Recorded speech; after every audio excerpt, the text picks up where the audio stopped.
And we're live, believe it or not, for the third time. Hello, hello. It is Monday. No, we're not live for the third time. We're live for the second time. We're live for the third time. The fake second time, it didn't happen. Okay. This no is the theme tune this time. Third time we've done the intro. Yeah, I'm going to do theme Max. tune. I was going to do a theme tune because Max wanted me to do a theme tune. Do. There's your fucking theme tune. All right, theme tune done. Hello, hello. It's Monday, February 22nd, 2016, and you are watching episode 1 of the Genie podcast. We are here. We are actually starting. I'm Max Totally Futile Burzin. That guy over to my right is Joe Kernan Marsh, and that idiot below me is Martin Dustus Walters. Hello, gentlemen. We are started, and I believe everyone can hear us. Yes, according to chat, they can hear you. We're doing well. We've done well. We're so pro at this. The production values are through the roof on this show. We will get better. I know, but they are actually still better than production values of episode 1 of Unstable Portal. So, what do you want? There's pictures and everything. I think it's super easy to have better production values than episode 1 of the Unstable Portal, to be fair. Like, was it that bad? It's really bad. There is Hearthstone music playing in the background for the entirety of the podcast. It is awful. Because you had your game open. Yeah, no. I did it on purpose. I thought it would be a good idea. I went on the record at the beginning saying I didn't think it was a good idea. No, you didn't. Not saying I'm always right, but only you thought it was a great idea. Max, I'm always right. You thought it was a great idea until somebody else that ran a successful podcast turned around and told us that was a bad idea, and we were like, okay, it's a bad idea. I just told you whatever you wanted to hear, Max. Okay. Oh, the stream quality is way too high, by the way. I can just tell that's gonna lag everybody. Oh, okay. Is it lagging? I don't know because I'm not listening to it, so it's hard to tell. It says it's too much for poor Flaggerator's internet. I could turn it down a bit. I am actually just trying to stream at 1080.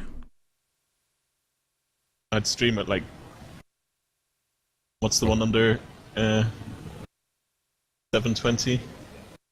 I can. 720 is too much. You need to do like 2.5K bit rate. That's like the max you can use, unless you're unless you're a partner. Got a sub button. Unless you're a partner. Okay. And well, to do since 2.5K, you need like 480p or something. Since no one else in chat is saying anything, there we go. Siskri says he's not lagging. As long as our input isn't lagging, then it's okay. Most people should be able to stream at 1080. They can't? Okay, great. Yes, majority of chat is not lagging. I am happy. Let's get on with the show. The added difficulties of doing this live is that when Martin says stupid stuff, I can't just cut it out. So you never cut out the stupid stuff. They come back to the stupid stuff I say. That's what they're here for. And Martin can't randomly run to the bathroom during a pause in his. Yeah, like, we're going to get children coming in behind, I'll be like, pat on the back, smother, come on, go away. But yeah, it'll all work out good. I'm sure it'll be fine, as long as there's videos on the internet of you smothering your children, the world will be a better place. I did mention the first time we said this, how annoying it is we're back at episode 1, we were just at episode 54 and Bush, back at 1 again. I told you, and I told you then. Go on, carry. They know your answer. There's no point answering. They heard you. They didn't hear me. Yes, they tried to get the other half of all the questions. We attempted to start this podcast 2 times before this time. The first time, nobody could hear Martin and Joe. Second time, I managed to somehow not actually start it. I'm still not quite sure what I did. But it somehow was previewing when I thought I clicked the start stream button, but obviously. Anyway, so now that we're finally here and finally talking about things, what games have you guys been playing this week? Joe, over to you. Okay. So again, I mostly played the Division beta, which was pretty good. I played it before though. I played the first beta as well, and it was mostly the same. I think for this beta they just added in like one extra story quest that you could do. Yeah, I don't think you could level up anymore, and you could unlock one more part of your base, which was like the tech wing, which gave you a turret, which was really awesome actually. Turret was a lot of fun. Yeah, so for tanking enemies. Those who didn't know what happened with the Division beta, they went live with a beta that was for people that either were lucky enough to be chosen or those that pre-ordered. Pretty sure it was probably just everyone that pre-ordered got access to the Division beta, and all it was one story mission, a load of side quests. Well, I say a load, a handful of side quests, and access to the Dark Zone, which is the PvP zone in the middle of the game. And so this time they've come back with the open beta, which is for everybody. They've stuck one more story quest in there, which unlocks a different part of the tech tree. Is that right? So the story quest that was there originally was for the healing, the medic tree or whatever it was. Medical wing. Yeah, the medical wing, and that gave you more sort of support-orientated abilities to unlock. And this time it was the tech wing, which is sort of the assault wing, isn't it? The I want to shoot stuff and do much damage kind of wing. There's a lot of stuff you can't actually see, so you get to unlock like one ability, which was the heal and the turret for the tech wing, but there's a perk tree and a talent tree or something, or a perk and something else, I can't remember the name of it, but basically a talent tree. But you couldn't really see all the abilities in there. There was just a big not in beta sign covering everything up. We've had no look at those yet. How are you feeling about the game in general? I enjoyed playing it. I like PvP games a lot, but I don't think the PvP is going to be great in this. And I think if I buy it, it'll mostly just be to play it with some friends. You just got it. Something. You didn't pay for it to get into the beta. You didn't No, pre-order I didn't, it. No. But I think I'd probably treat it more like a single-player game and then just mess around with the PvP a little bit if I do pick it up. Although the PvP is interesting in this.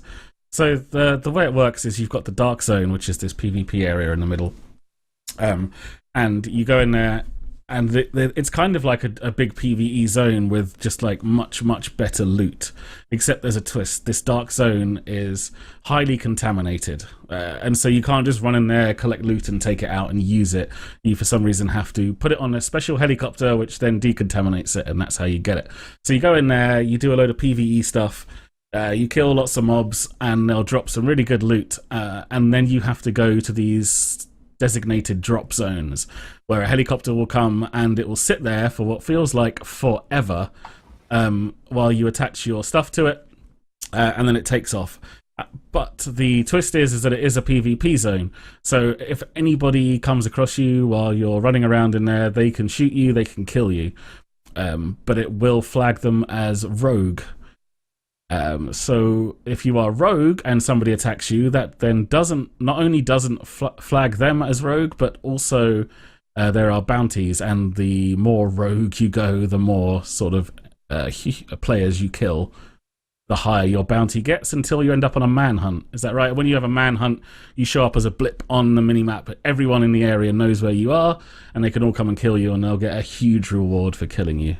Yeah, is that about that's right? Pretty much it. The annoying thing is that, so let's say you shoot and kill one person, you'll get like a 60-second rogue timer. But every time you get shot at, it'll pause for about 10 seconds. And every time you kill somebody else, your timer will go way up, so like 2 minutes and 4 minutes or whatever. And the thing is, if you're trying to get rid of your rogue status, which is really what you want to do, because if you go rogue, and then you get rid of your rogue status, then you get Dark Zone XP. Like, there's a whole separate leveling system in the Dark Zone, so instead of normal PvE XP, you get PvP levels. And it's kind of difficult to get rid of rogue when people are chasing you and you can't really defend yourself, because if you shoot them, then your rogue level kind of keeps going up. So it just ends up running away and hiding in a corner for 3 or 4 minutes until you lose your rogue timer. So you're not really looking forward to that side of it. I mean, yeah, they need to do something else with the PvP system. It'll be fun for a little bit, but I can see that getting really annoying after a while. I can see what they were trying to do. It's sort of like they're trying to take that tension of games like DayZ and Rust and all these kind of, or H1Z1, all these kind of survival games where when you run into another player that you don't know, that you're not necessarily playing with, or you don't know at all, there's this tension of like, are they just going to try and kill me and take all of my stuff? What's going to happen? And so they've kind of tried to create this, but I think one of the problems is you are so massively punished for going rogue that you don't really want to go rogue. It's almost like it's unusual for someone to attack you. I guess maybe it's also looking at it in the wrong way a little bit. I mean, like example, myself and Kieran were playing this weekend, and we gathered some loot, and then we went to one of the pickup locations, and you activate it, and then you have to wait, I think, a minute and a half before a helicopter comes in. And you can see when a player is carrying loot, they get this little yellow backpack. So you know players who have loot currently and don't have loot waiting to be picked up. And there was 2 players at the drop zone that didn't have any loot, but they were hanging around. So obviously they were waiting to gank us before we managed to drop the stuff off. So what we did is we waited until there was 10 seconds left on the drop timer, and then we stood around them, surrounded them, there was 3 of us, and then we just dropped them when there was 10 seconds, and then ran to the helicopter, and then lifted our gear up. So I mean, maybe the rogue system is more meant for like small skirmishes like that, rather than people playing as rogue players. Like maybe you're only supposed to get kind of 60-second timer, which is easy enough to get rid of. Yeah, I didn't play too much of it. I played a little bit in the first wave of the beta, and I was like seriously hyped about this game. Yeah, this was a massive. People who don't know, Max gets on hype trains like you would not believe. I love a good hype train. Like, I do love a good hype train. Something hits beta, boosh, beta Max is all over it. He's in there. He's telling everyone to come play. He's going, "Come on, guys, let's play." I've been accused of that quite a few times as well. Yeah, but but you go to Max and it's not fair. It's taking candy from a baby. Like, do you want to play this game? It's going to be really good. It's going to be the next big thing. Yeah, I got it. I'll do that. Overwatch was supposed to... not Overwatch, sorry. Got Overwatch on the mind for some reason. The Division was supposed to be the next big thing. Yeah, so was that MMO that you played and then wasn't. I don't know, Wildstar almost was. It could have been, it would have been, it should have been. Wildstar almost was. They tricked us. Wildstar tricked us. Yeah, it almost was. All their amazing videos and everything. Right up until the minute that you started playing Vanilla WoW. It's got nothing to do with Wildstar's failings. Wildstar's failings was they had a great game in the hands of people that weren't able to run it. Really. Anyway, we'll talk about that a little bit later, actually, considering what we have to talk about later on. So we'll get into that just a little bit later on. But yeah, I was massively disappointed by the Division because it wasn't quite what was sold originally. Like, it originally popped up at like E3 2013, I want to say, maybe even 2012, and it looked like the hype train that I like to get on. The next wave of MMO, the new kind of MMO. You know, it was supposed to be a shooter, but taking with those ideas of an online RPG, and like huge open world, randomly running into other players, and now it's just not that. Like, unless you're grouped with people like out in the story mode, which is the majority of the map, you're not going to see other players. It kind of. I feel really bad for you, Max.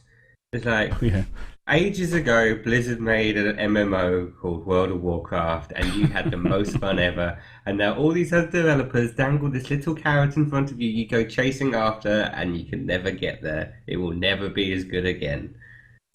That's probably true. Definitely what happens with games. So, like, everybody kind of hyped the Division up to be basically Destiny for the PC. Yeah, and it kind of still is that. Although obviously you play Destiny. I mean, the PvP's not as good, and like the amount of hidden secrets and weapon unlocks and things in Destiny, and like Destiny, I don't know. Unless they're hiding a bunch of content in the Division, it looks to me like you're going to run to a quest, shoot some mobs, run back to your base, run out. Like, it just seems it's going to get very samey very, very quickly, I think. I don't know. Yeah. They haven't really showed us any kind of interesting endgame or interesting boss fights or... They still have been very cagey about it all. I mean, don't get me wrong, like, I fell off this hype train just as soon as I played the beta for the first time, and I was just like, this is nothing like what I was hoping for. And it's fair enough. Didn't Destiny have similar problems, though, with the whole in-game when it first came out? Yeah, until they launched the raid. I mean, there's two different problems.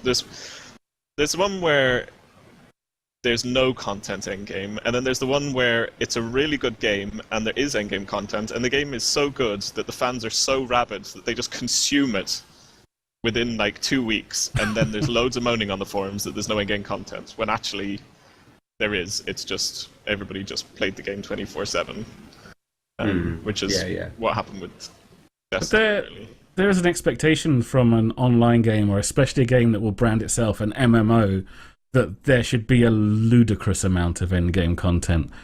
No, because it's the whole problem. It's like, if you want to have a ludicrous amount of in-game content, you need to gate it really harshly, which then leads to everyone complains about it being too hard.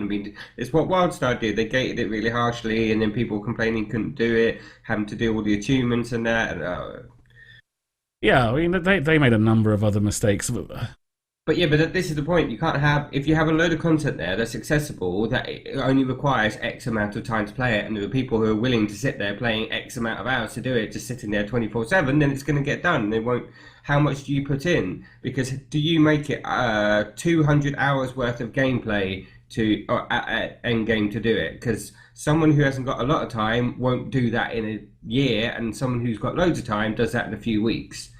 So then, how do you ever balance it out? That's the big problem, you see. With all these things, how do you balance out about the people who are going to hit it 24/7 and the people who aren't? You do that annoying thing where you have multiple levels of difficulty, like current World of Warcraft, where you do your raid on normal mode or even raid finder mode, and then you do it all on heroic, and then you do it all on mythic, if you can.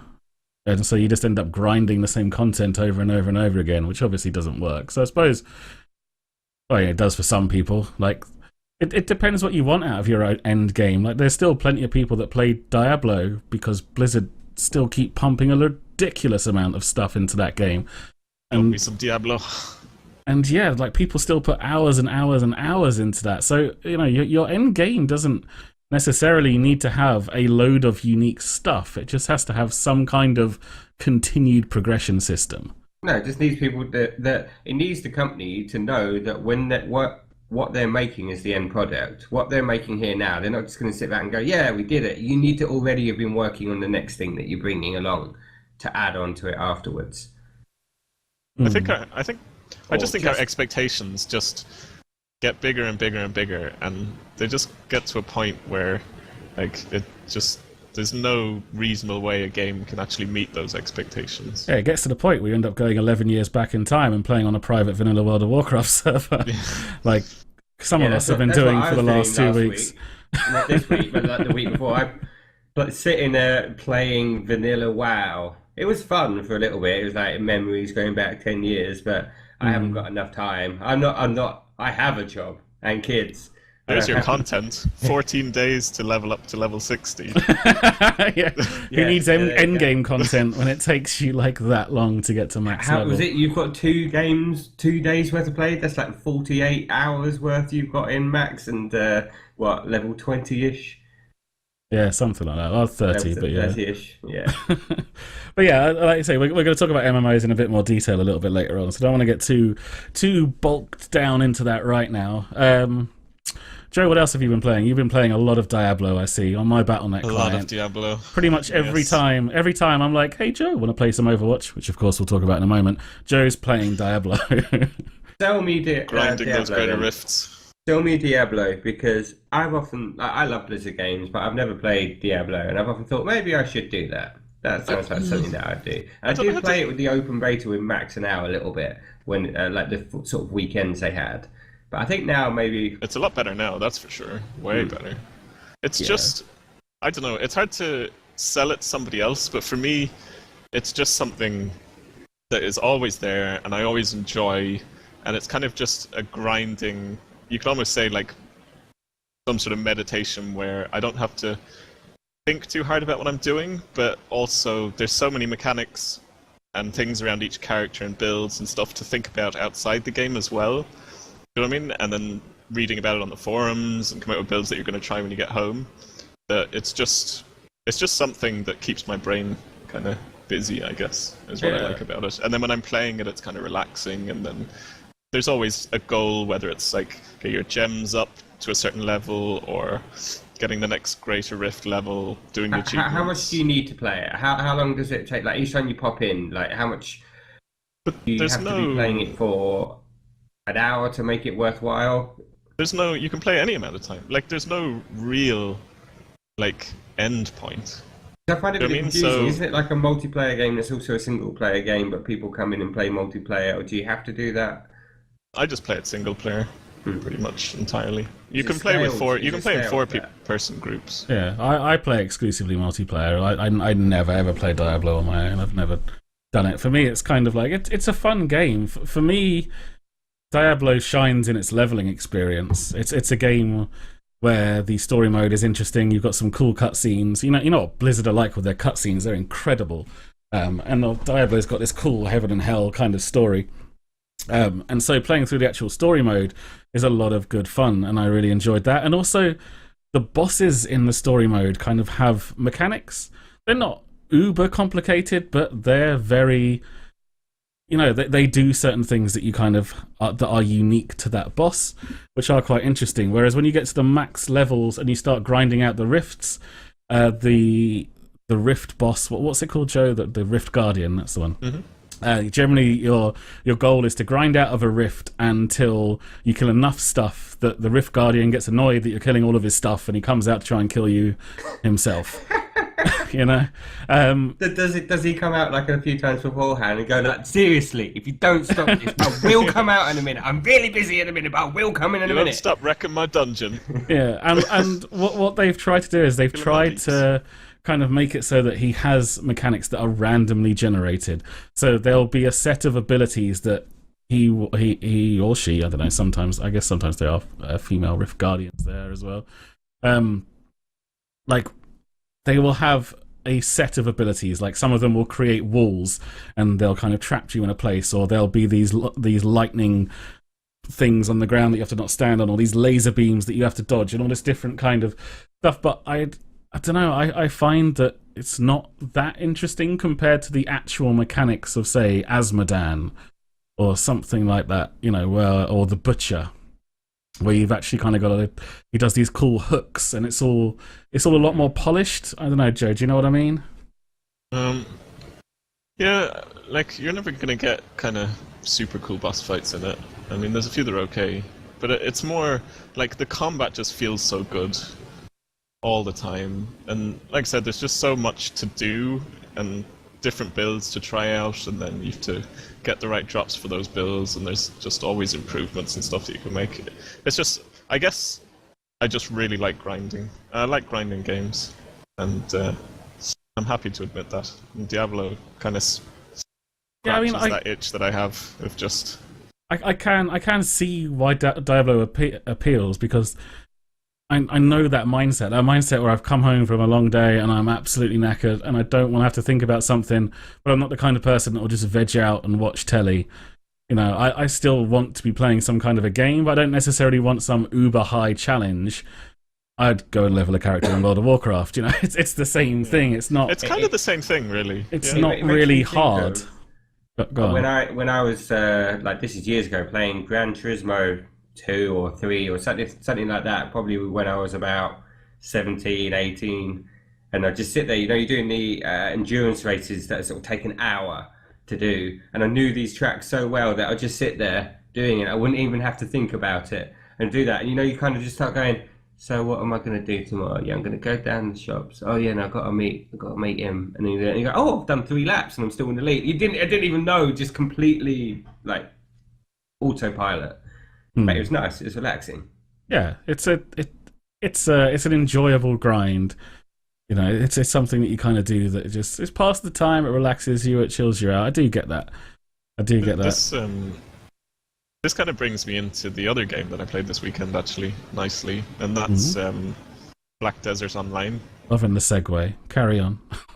And the reason I say that is because Black Desert Online doesn't have... It's not like World of Warcraft. There's no endgame raiding. There's some big bosses you can do in a group for loot, but there's no endgame raiding, and the game is more about grinding, and it's basically like Civilization and an MMO merged together. So as well as leveling up your character, you get XP for quests, and you can unlock like resource nodes, and you link all the towns together. You linked a video for today on Twitter. Yeah. Did you watch that? Yeah, I saw a little bit of it, yeah. That gives a kind of overview at the start. But it's basically, there's so many systems in it, and it's so complex that, you know, like, I've been waiting for this for months, and I'm still seeing videos about mechanics in the game that I had no idea existed in it. And the whole trading system and leveling up to link nodes between like a city on one side of the map and a city on the other side of the map, so that you can trade goods and get better price. And your workers, you create link nodes for them to go to like forest for certain types of wood and things like that. And like, it's What's this game called? It's Black Desert Online. So it's an MMO, but it's also like a kind of simulator as well at the same time, like a Civ type game, I guess. No, it's Guild Wars 2 pricing structure, so you have to pay for the game up front, but then there's no subscription. How much is the game? It's €30 for the cheapest 25 maybe. pre-order, I think. Yeah, so it might even be as much as £30. Yeah. I've pre-ordered the €50 one. I think you get in 2 days earlier, and you get a pet and some other extra things. Yeah, they have done something that I'm not particularly happy about. They have made it so that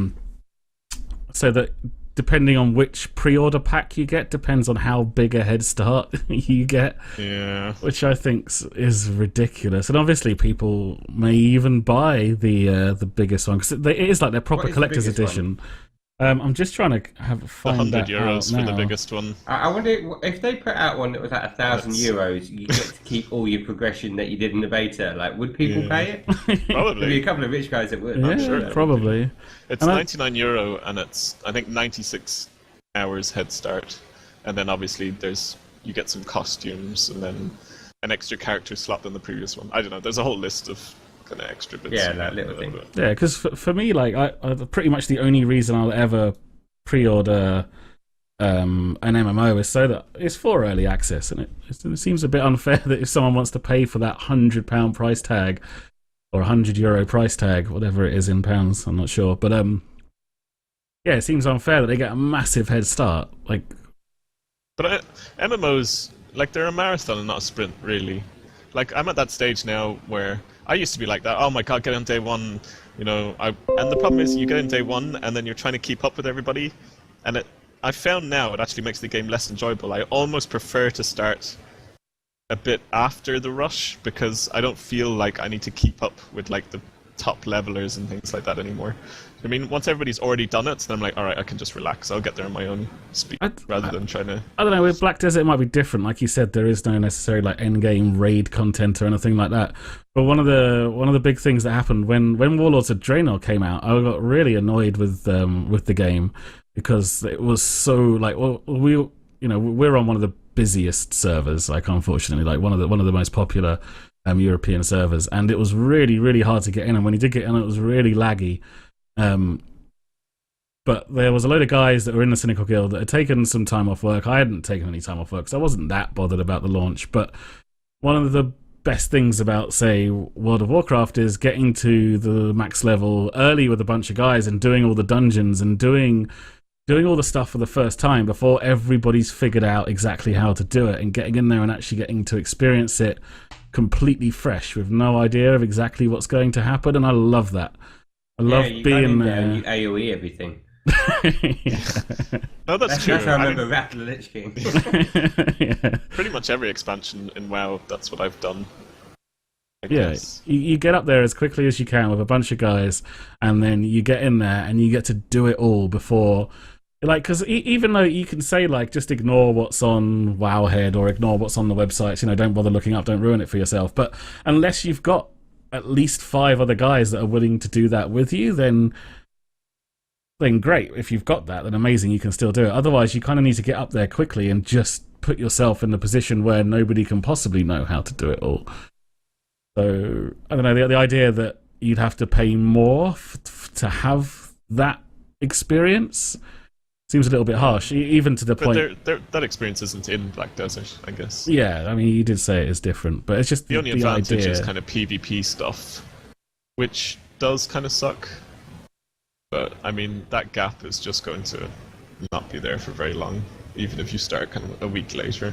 So anyway... You're talking about, probably, if it's €100, you're probably talking about somewhere around maybe £80, £75, which isn't much that you're looking different from the collector's edition. So it's not like they've charged an outrageous amount, especially if you're getting some extra character slots and stuff like that as well that you were saying.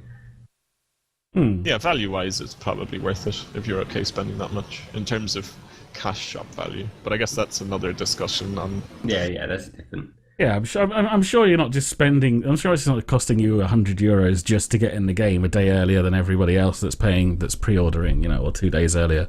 2 days isn't that huge, though. No, well, it's no, 96 hours for the €99 pack. Yeah, so it's 3 days. Oh no, wait, I can't maths. That's 4 days. Yeah, yeah. 4 days is a fair amount of time. But like you say, like really, how much like if you think about it, unless you've got all day to play the game. Yeah, I mean, you're not keeping up with people anyway. Do you know what I mean? Like, you've taken the week off work. If you didn't pay for those 4 days and then go, oh, I've got to go work. Yeah. You're taking a week off and you're smashing it. But that's the thing is that I don't know enough about the game, but like then you're kind of there and you're higher level and you're like, yay, I want my money back. I could have done this anyway. It seems, just from what I played, it seems a lot more a game to just enjoy and explore and do quests for all the NPCs, because you need, like one of the things, for example, is you need knowledge of NPCs to be able to unlock certain quests and certain vendors and things like that. And knowledge can be from, some NPC that's out in the woods that you might find or something that you might kill. So the game really encourages just exploring and not just going from point A to point B. Yeah, sorry, I kind of derailed you a little bit with that discussion of the pre-ordering shenanigans. Like, you mentioned before, it was kind of like a cross between Civilization and an online RPG. Just in terms of the crafting system and the trading system. But what are you trying to do? Like, what is the end game then? The end game is just getting your character maxed out and getting the best gear. And there's guild wars, and guilds can take over like nodes and towns or the little villages outside and then maintain control of those, and they can tax them, which means whenever people sell stuff on the trading post there, they get money, and that just fuels more war and areas they can take over. And in terms of trading, like I said, you link up different trade routes, and depending how far away they are and what types of products you're wanting to sell, you craft like a cart, and then you craft your goods, and then you send your cart across to the other town that you've got linked up, and you make more money depending which ones are linked together. And it's a pretty complex sort of trading system. Okay, it does sound interesting. I do want to give it a go. It's kind of like one of those games where if it was free to play, I'd definitely pick it up. I might still. Is it actually? Is it in beta now? The beta finished last night. I opened up their website. The front page of their website says, "Thanks for participating. The closed beta is now closed." It's out on, Friday for the 99 pre-order. Oh, what, this Friday? I think so. Yeah. Okay, so 1, 2, 3, 4 days. So Tuesday afterwards for everybody else? Yeah. That'd be right. So that would be I guess Sunday night for the €50. Wow, Tuesday the 1st of March. Is it March already? Crap. Okay. Well, I mean, I might check it out. I'll have to see how much it is. It does sound interesting. Like for an MMO. I like the look of it, the video. I like what it looked at. It seemed like the kind of thing that if I had time, I don't know. I don't have time for long grinds of leveling things, I think. Yeah, the combat system looks kind of cool, and it looks like it could be fun. But yeah, it's one of those things. Combat is amazing, really, really cool. Where as ridiculous as it sounds at the moment for someone that has stopped working to try and create videos and podcasts and stuff about computer games, I don't have a huge amount of time at the moment because I have got so much work to do with this stuff. But if it could be fun to make some videos about it and stuff, like just.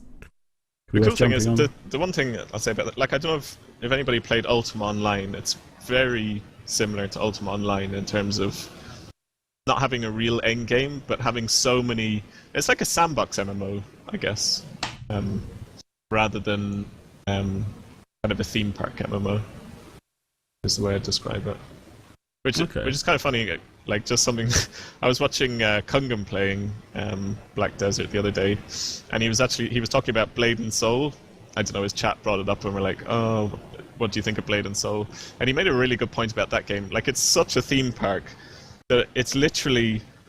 He was like, the game is basically go to the shop, buy Street Fighter 4, come home, put Street Fighter 4 into your console, and then don't play it for 3 weeks. That's your leveling process, and then you come back and play it. So is that it? Is the only thing in Blade and Soul worth doing is the PvP? That's it. That 1v1 arena. Like, you just level up PvP. It's basically just 3 weeks waiting till you can PvP at max level. Dear. Crazy. Okay, well, that's enough about Black Desert. Let's move on, because sadly the delays in us starting tonight means we do all have beds to get to at some point. Well, you two do. I do have a bed, but I don't desperately have to it anytime soon. What else have you been playing this week, Joe? What else? Little bit of XCOM 2. No one's going to ask me at all. Well, this is going to go on.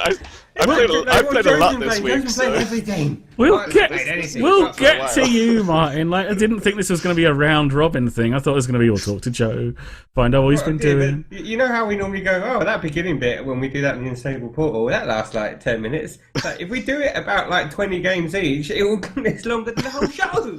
Yeah, this is what the majority of the show is going to be.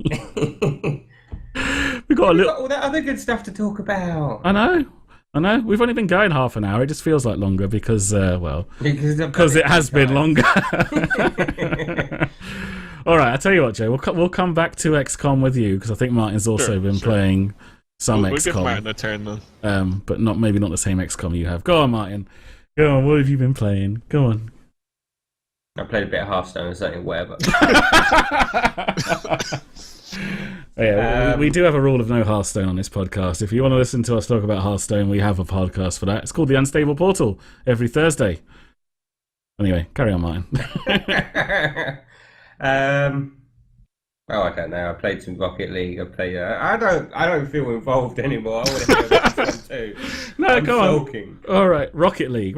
How are you doing on the old Rocket League? Yeah, I love a bit of Rocket League. There's a new season come out. Actually, they just started a new season of Rocket League. I'm not very good at it, so it doesn't really affect me. But if I was good at it, I'm sure people will be getting excited. Actually, there was a lot of them complaining because they changed it to an MMR system. They used to have something that was a bit more similar to StarCraft 2, where you won games, you got points, and when your points hit a certain level, you'd get promoted. Exactly like how StarCraft 2 did it, but it did show the points you were getting.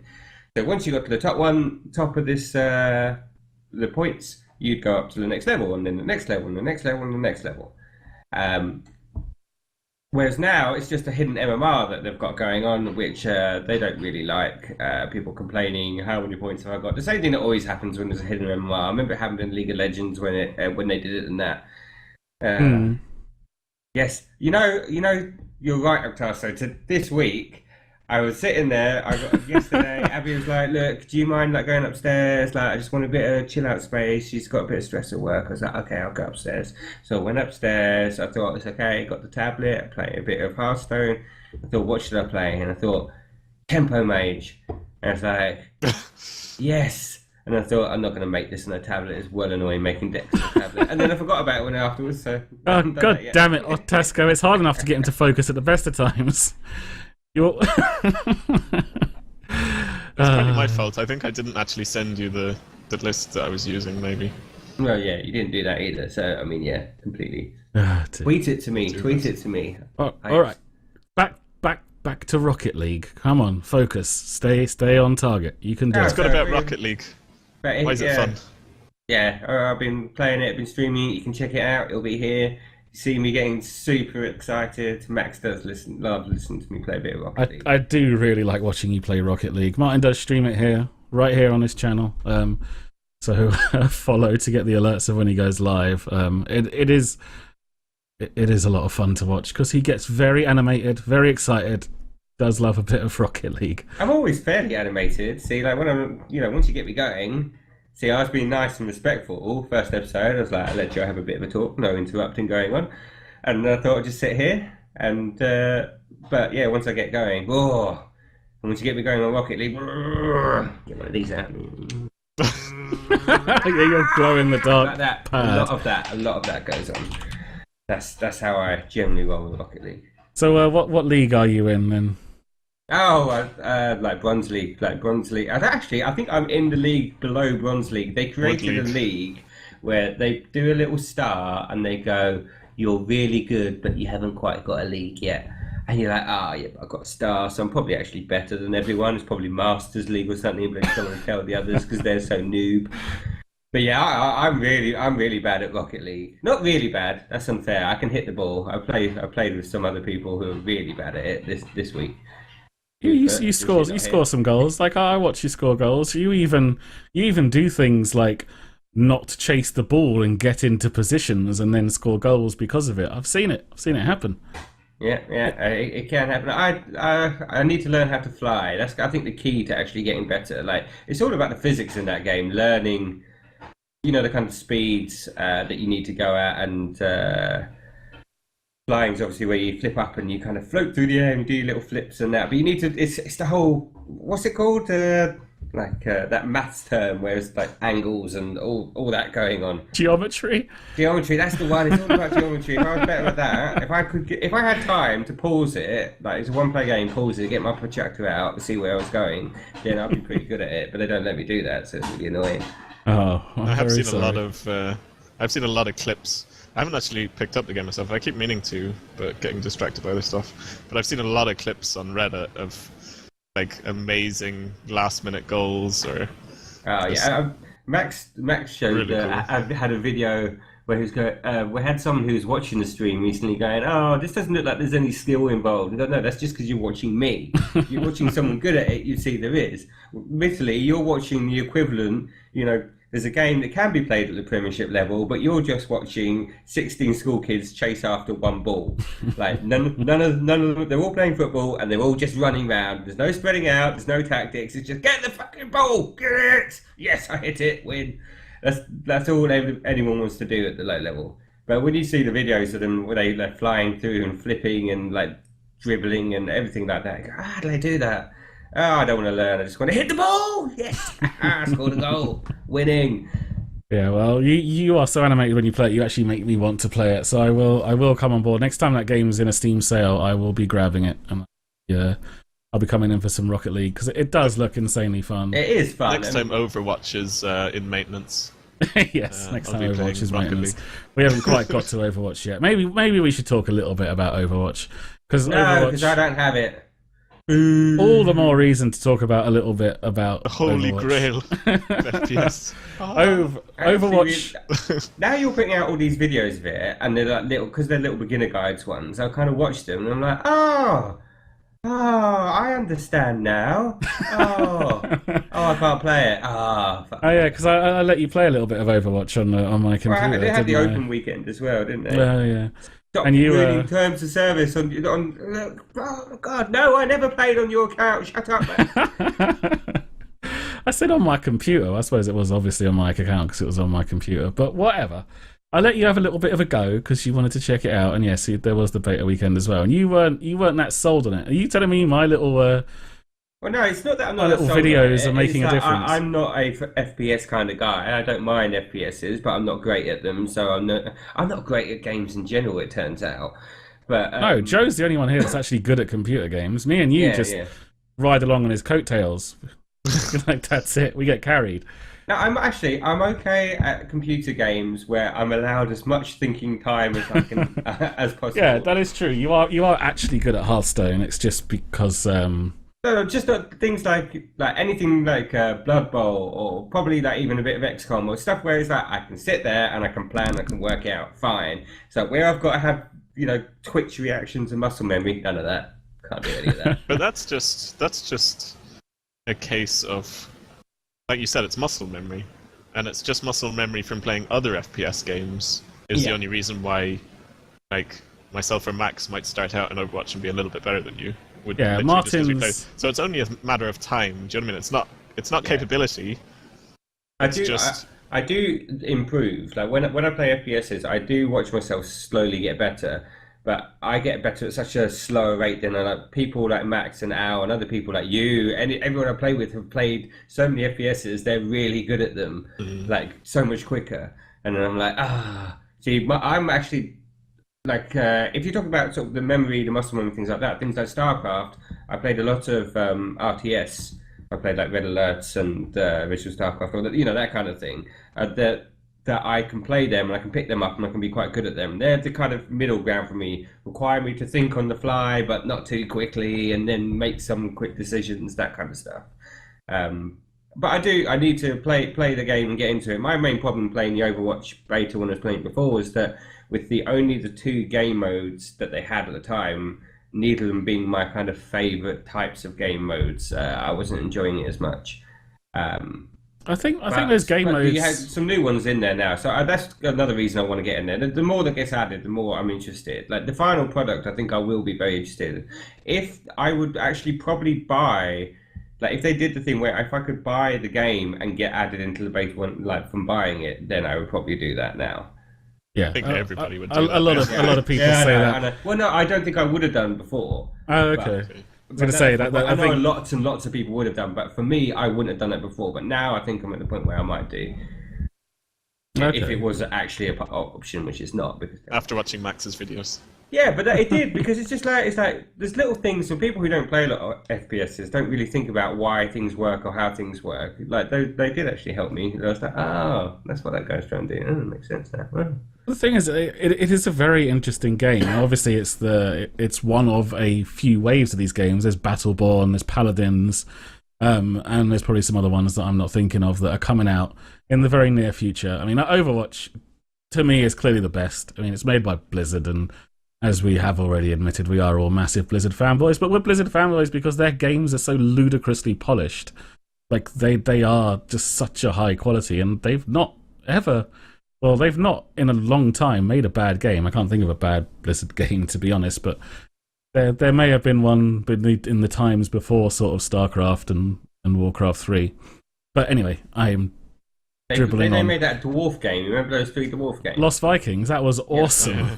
Yeah, I know, and it was really, really good. I played that when I was like, I didn't even know that was Blizzard, but I remember playing that when I was like 7 or something. Yeah, that was a great little game. The guy with the shield and the guy with the sword and the guy with the bow, and you got to use them all together. Yeah, it was a little puzzle game. It was on the SNES, wasn't it? That I remember playing. Puzzle platformer, yeah. I think both like SNES, Mega Drive, maybe like other platforms as well. I'm not sure, but anyway.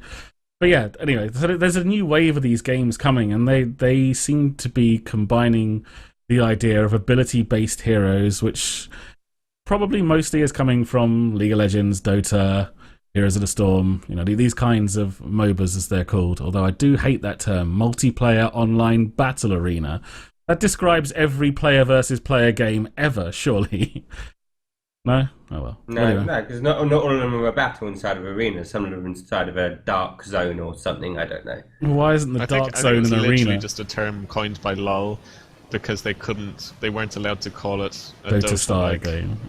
Yeah. That's the thing that people would say it's like a Dota style game, but people, they needed something else.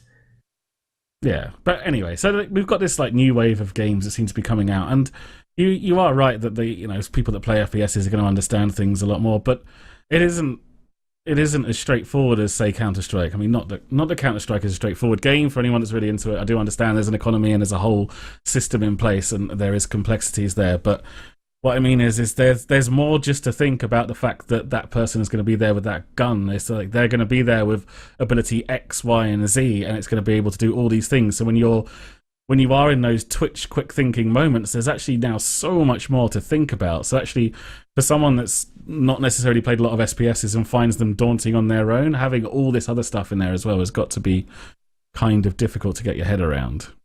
I was on Twitter today. There was John from Well Met podcast, and I forgot what their Overwatch podcast is called.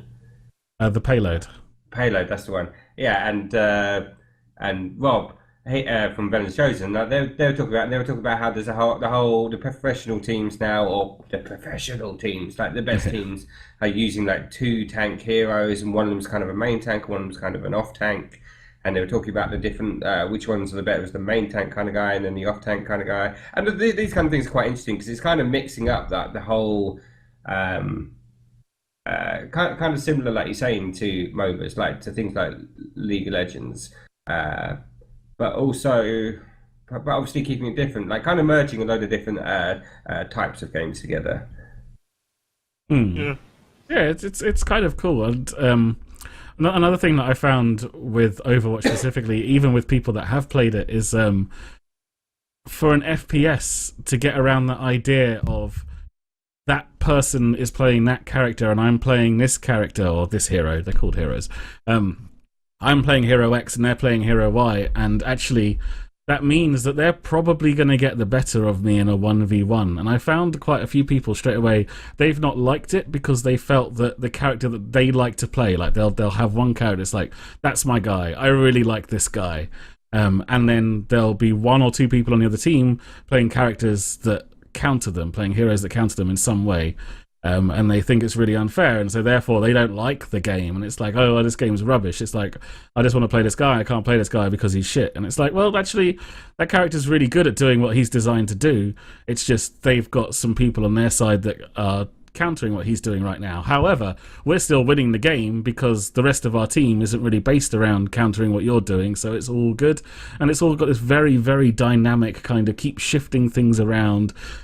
Like, I think it's a game that seems very simple on its surface, and I think it's quite easy to kind of pick up, but it is incredibly deep, and there is a lot to learn if you want to be good at this game, or if you want to play a lot of it. That kind of happens a lot with the competitive games. I can remember when League of Legends was in beta, or even in alpha when I was playing it, and... Oh, look at him. Yeah. I was in the alpha, like I was there at the beginning. I just thought I had to drop that in there. So when I was in the alpha playing it, like, you get to this point, and everybody kind of thinks they're good and they know everything about the game, and like it just keeps going. The skill level just goes up and up and up and up and up. And it's the same thing in Overwatch. Like, when you see it from the outside, it's kind of cartoony, fun FPS, and you think it can be quite simple, and you go in and play it, and you kill a few people, and you're like, oh yeah, it's a pretty simple game. But you watch like some of the streamers who are playing it day in and day out. Like, and the skill level, and then when they talk about the tactics and their scrims and their team comps, and like it's kind of mind blowing, like how much of a skill ceiling there is for the game. Well, this does kind of lead into a conversation that we're planning on having at some point on this podcast. Not today, but we will get to it at some point about actually the accessibility of these games as esports because of how complicated they can be and how much information you have to know just to sit and watch it. Like, not even to play it. Why is accessibility as an esport a problem? It's another day. Yeah, we'll get to it. I'm glad you have a different opinion. But yeah, this is it's kind of one of those things when you're looking at it. It's I was trying to explain, I think, StarCraft ages ago to someone I knew at work, and he's like, I don't get how much better are these guys that are playing it, like these professional guys. It's like, they're a lot better. I was like, look, I'm pretty good. I will beat, say, Al 100% of the time, and Al will beat Max 100% of the time. Hey, I've beat Al before. When I got the perfect timing on my Marine Marauder Medivac push, like, he was ruined. He was ruined. He didn't know what to do about it. 10 minutes, won the game, sorted. Sorry, carry on. Yeah, this is the thing. It's that I was like, and then I'd be that and go, I'm pretty good at this game. I'll beat these people 100% of the time, 100% of the time, going down the rows. And there's people above me who will beat me 100% of the time, 100% of the time. And that'll go up like another 10 levels of like people who will just beat them. And it's like, and these guys will beat all of us 100% of the time. They're like. It's like sort of going, how good is that guy who plays for Man United compared to that guy who plays for Gravesend? They go, well, it's just, they're playing the same game, but it's not the same game. You know, that kind of thing. And it's very hard for people to see that when they're looking from the outside, because all they're seeing is the same little units, the same little things going around, and they can't, it's very difficult a lot of the time for someone who doesn't understand games, or especially a specific game you're watching, depending on what game it is, how hard it is. Just how much the tiniest thing makes a difference, or just how much that one slight hiccup makes a difference. They go, well, you just kind of supply blocked yourself so you couldn't build anything in StarCraft for 4 seconds. And people are like, it's 4 seconds. Going, yeah, but those 4 seconds were the 4 seconds that lost you the game. Like, it's yeah, but that is only extremely high level. No, but this is the point, that's what you need in the sport. Like, you need it to be, you need that depth. Yeah, you notice that a lot in FPSs where you do need it for sure. I wasn't necessarily trying to say it was a negative thing that existed within the games. I more just meant this is a discussion we're gonna have at a different time. But yeah, Max, we're having this another time. So. Yeah, we do want the depth. Sorry, Joe, carry on. What were you gonna say? No, it's fine. I was just gonna say that you notice a lot in FPSs where it looks like if you watch somebody really good at the game and they're just getting kill after kill after kill, and you're like, oh my god, the enemy team is so bad. They're basically running into their bullets. And it's like, if you stop and watch and think about it, they're not running into their bullets. That person just knows where to be, and he knows where other people are going to be coming around a corner and what speed they're going to be coming and things like that. And there's a lot of skill in things like that you just don't really understand, I guess, until it's pointed out to you, really. And that's why I'm creating quick hero guides for everybody so they can get it before they get into the game. Sorry, you guys can't see that, but I did some cheesy thumbs up. Anyway, all right, Martin. What else have you been playing this week? Oh, I just got sidetracked by that. I've been playing XCOM. That's right, XCOM, the original new one, not the original. Apparently, whatever. The Firaxis one that came out not too long ago. That one. Yes, because I had that on a Steam sale for a 5, and I thought, I'll give that a go. Played it once, and I was like, that's quite good. Didn't pick it up again. But now with all this talk of XCOM 2, I've picked it up, and I'm like, it's really, really good. I really, really like this. I wish I had 35 quid to buy the new one. I'll worry about that when I finish this one, because this one's quite fun. But I'm really looking forward. I will obviously get the second one, because I'm really looking forward to it, because it is so good. My kind of game as well, like we were saying, the infinite amount of time to think. Infinite amount of time. But those kind of games appeal to me as well. Having kids, like having an infinite amount of time to walk away and change your nappy helps as well. And that kind of thing. Although to be fair, Hearthstone has taught you how to change a nappy really fucking quickly. Yeah, all over it. Like Invisible Ink was another one. Invisible Ink was a game that I've been playing recently. I love Clay. Clay are one of my favorite developers at the moment. Their games are so cool. I actually haven't played Invisible Ink yet, though. Saying that, like, I do love their games, but I do want to try Invisible Ink. It's quite similar to XCOM, isn't it, in the way that it works? But it's more about stealth as opposed to killing everybody on the other side, right? Yes. Invisible Ink, it's about hacking into things and sneaking up behind. You can there's basically guards, but you can see their patrol patterns and that kind of thing. So you got to hack into cameras so you can get into places. There comes a point where you have to deal with some of them, but you kind of knock them out, and you don't normally kill them. What you're doing is you're knocking them out, and then you have a mechanic where your character can sit on top of them, pinning them, because they'll be, say, knocked out for 3 turns, but that won't go up while someone's pinning them down. But then obviously that your character is also stuck there. But it can enable you to move other people past, that kind of thing. I felt it got... I enjoyed it. I like the randomness of it. I need to play it on a harder difficulty setting. I need to give it a go on a harder one, because I went through fairly easily on, I don't know, some kind of mid-level difficulty setting. And but the fact that it's like random generated, I think like it won't be the same. I'm led to believe the missions. There's a number of them, and they'll generate them. There's just you get the same story, but the story's you're not there for the story. The story's fairly weak. Just kind of like, like we're getting stuff, go in there and get it. Okay, that kind of thing. Nothing major, and so that means they can generate different levels because there isn't a set story, as it were. You just got to go do a couple of hack a couple of places normally. Okay, yeah. Kavandan in chat is saying that there might be a board game version of it. I've just had a quick look It looks like someone's trying to kickstart a board game version of it, which could be quite fun because we do like our board games as well. It'd be quite good fun to try one of those. So, what I would like to ask, because I've played XCOM. I played XCOM when it first came out. I pretty much bought it when it came out. I sat down the day I got it, and I think I finished it in 2 days.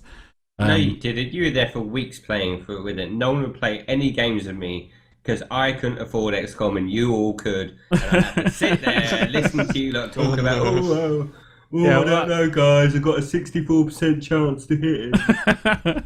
Like, it was pretty much all I played for a little while anyway. Like, I absolutely loved XCOM. I never got around to trying out Long War, which I would still like to do at some point. Although now that XCOM 2 has come out, I probably won't. But Joe, how does XCOM compare to XCOM 2? Like, is it a lot of improvements? Do you like how I set up that segue? Beastly setup. I'm going to ruin your segue now because I never played XCOM 1. How did you not? Oh no! It's all gone terribly wrong. For $5 on a Steam sale. So I know. And so many times I've been told that it's a really good game, and I don't know why I didn't get it. Anyway. Well, how are you finding XCOM 2? It's really cool, but I need like a good 4 or 5 hours to like actually properly get into it. Like, I've only played like 3 missions or something. Admittedly, I've restarted those missions a number of times because I get kind of annoyed even if one person dies. Oh, boo! So restart. You must do the mission perfectly. You need to put it on Iron mode. Yeah, put it on Iron Man. Like, when I played the first one, I played it through on Iron Man, and that's what you need to do. Is like, if somebody dies, they dies. Now, I would never condone the use of this kind of language because it is very offensive, dirty language. But I have seen on the XCOM Reddit people like you, Joe, known as save scum. Save scum. I think that's not quite the same. Like, I do restart from the beginning of the mission. I think save scumming is where you like do a move and then it didn't work out and then you I've got 65% chance to hit. Let me just save and see if this hits. Oh, I didn't save. I'll load it again. I'll do it again. Oh, it didn't hit. I'll load it again and then it hits. Woo! Okay. As far as I know, the rolls... I'm really good at this game. Like, the rolls are always the same, so if you've got a bad roll, you'll still get a bad roll when you reload the game. So save scum to that level doesn't even work. So, but you can still move and like go to a different position. Yeah, do a different roll. And you'll also get a bad roll on your next shot, but you know, maybe you won't have quite the same impact or something. You won't get like return fire and killed because you're behind proper cover. I kind of like the fact that people die. Like, obviously I'm playing XCOM, like the original one, but I like it when they die. Not that I like it. You like it when they die? No, but I like that kind of part of it. It's like, it makes it feel more real. It's immersive, isn't it? Oh, it's not just like, hey, I've got my guy. Isn't he amazingly good at not dying? You know, but then you do get that guy who's totally tricked out and... Yeah, my one's called Max in this game. Max. Yeah! That's right. Yeah. That is right. The guys just died. There was a Joe one, I guess, but he died in the first... You've got to change their names. You have to change their names. I suppose if you keep restarting every single time, it would take too much of your day. Yeah. I just need to play through it like and not keep restarting, or I'll never get anywhere. Yeah. Days playing the same missions. But you're enjoying it though. You like it. Yeah. It does look. What I've heard is it is exactly like XCOM, apart from everything is better. That seems to be everyone's opinion. There has been some stuff about it though, like talking about like some people getting really bad performance issues with it. Like they were trying to put hot fixes out for it. There's like some people like will be able to play perfectly fine, and then some people who have got much better PCs, saying it's not a problem with like how good the PC is, having massive, frame drops, going down to, like running at like 10 frames per second kind of thing. Yeah. And which they have acknowledged and they are trying to sort out, but it does worry me. It's like I don't want to drop £35 into a game that might do that to me. I've heard the performance issues with it don't really affect the gameplay, is what I've heard. Like, it does have some performance issues, but actually it's not affecting games. Were you just saying it was kicking people out and they were losing saves?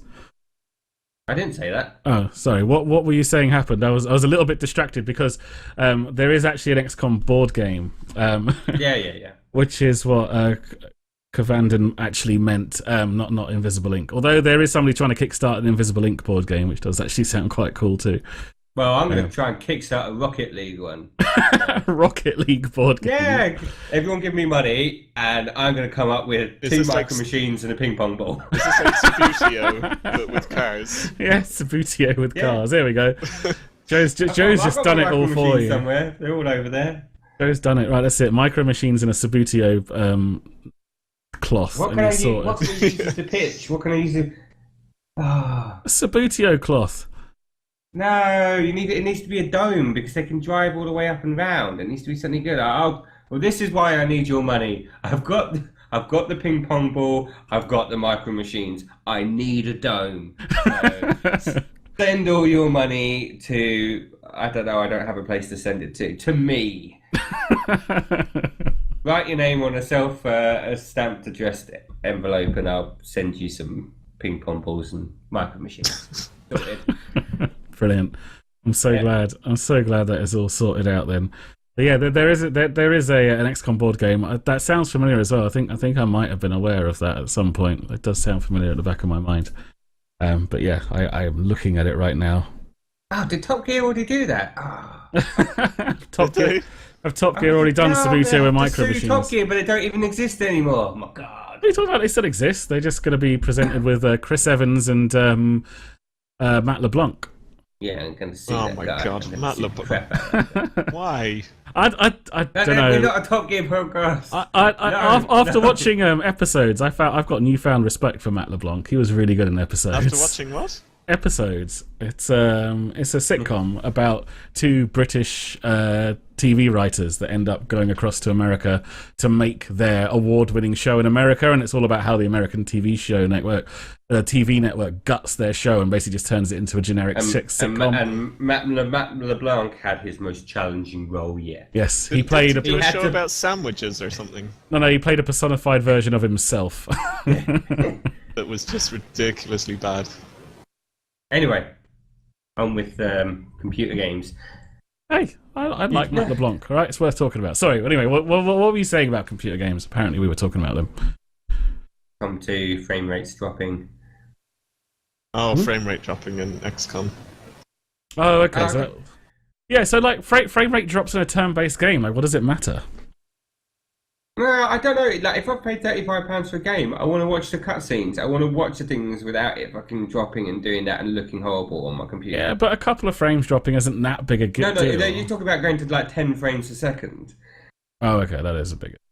It's not like a few frames dropping. We're talking about like major, like. Okay, well, this is the kind of stuff that will get fixed. It will get patched, and it is also a game that is completely open to modding. So even if Firaxis don't fix it, the community will. I know. But that's why I'm waiting. I'm waiting for the Steam sale. Well, you're just waiting for a Steam sale because you're a cheap bastard. That as well. There was a lot of annoying pauses in the game, actually, and I saw there's a mod to remove some of them. But How do you mean some of them are pauses? like hard-coded where he couldn't figure out how to get rid of them. But there's pauses, like while you're waiting for the enemy's turn, or I don't know, like after a bunch of different types of moves, the game will just stop and wait, and then make a alien noise, and then it waits like 10 seconds until something actually happens.